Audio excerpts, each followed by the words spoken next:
بانو قدسیہ کہتی ہیں کہ مرد کی سچی محبت کی حقدار صرف اور صرف وہی عورت بنتی ہے جو خود کو مرد کے حصار میں دے دیتی ہے، یعنی جس بات سے وہ منع کر دے وہ منع ہو جائے، جس جگہ جانے سے وہ روک دے وہ روک جائے، یعنی وہ اپنا کنٹرول اس مرد کی حفاظت اور اس کے ذمہ کر دے، وہی اس کے دل پر حکمرانی کر سکتی ہے۔ بانو آپا عملی طور پر خود اپنی زندگی میں اپنے شوہر اشفاق احمد صاحب کی کس قدر اطاعت گزار تھی، اس کی جھلک آپ کو دکھائے دیتا ہوں۔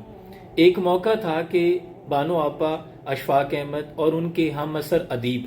یہ تمام لوگ کسی محفل میں موجود تھے، کسی جگہ ایونٹ تھا، تو بانو آپا قدرت اللہ شہاب صاحب سے باتیں کرتی کرتی صدر دروازے تک آ گئی، یعنی محفل برخاست ہونے والی تھی۔ اشفاق احمد صاحب پیچھے تھے،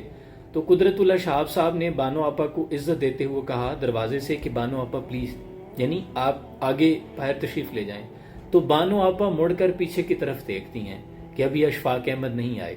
تو قدرت اللہ شہاب بھی چونکہ پڑھے لکھے تھے، تو بڑے اوپن مائنڈڈ لوگ ہوتے ہیں، ان کے ویژن اور ان کے کردار بڑے عظیم لوگ تھے، تو کہنے لگے کہ بانو آپا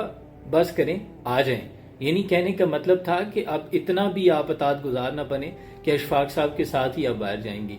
تو اس پر بانو آپا نے کہا کہ قدرت اللہ شہاب کیا ایسا ممکن ہے کہ کوئی ٹرین کا ڈبہ انجن سے آگے نکل جائے؟ دیکھو ہم سب ٹرین کے ڈبے ہیں اور اشفاق احمد ہمارے گھر کا انجن ہے، لہٰذا میں ڈبہ ہو کر انجن سے آگے نہیں نکل سکتی، اشفاق صاحب کا انتظار کرتی ہوں۔ اشفاق صاحب آئے اور پھر وہ گھر تشریف لائے، اور شاید یہی وجہ تھی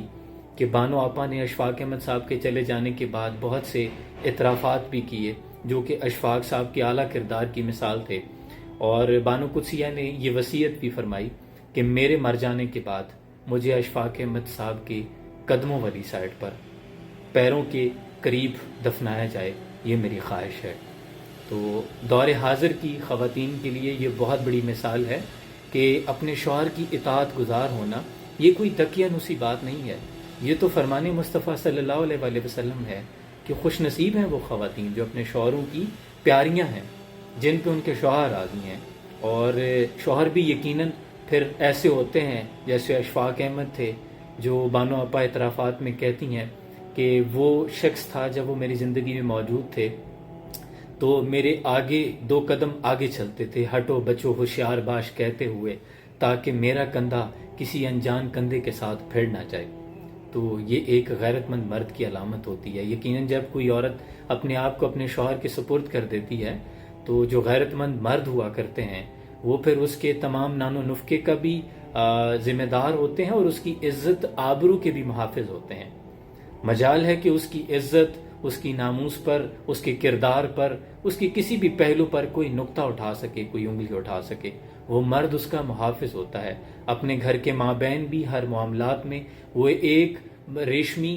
حجاب کی مانند بن جاتا ہے، وہ اپنی عورت کی عزت بچانے کے لیے۔ تو مرد کا گھر میں بڑا رول ہوتا ہے، ایسا نہیں ہے کہ تمام تر ذمہ داری عورت پہ آپ ڈال دیں اور خود آپ کو استثنا حاصل ہو، ایسا نہیں ہوتا۔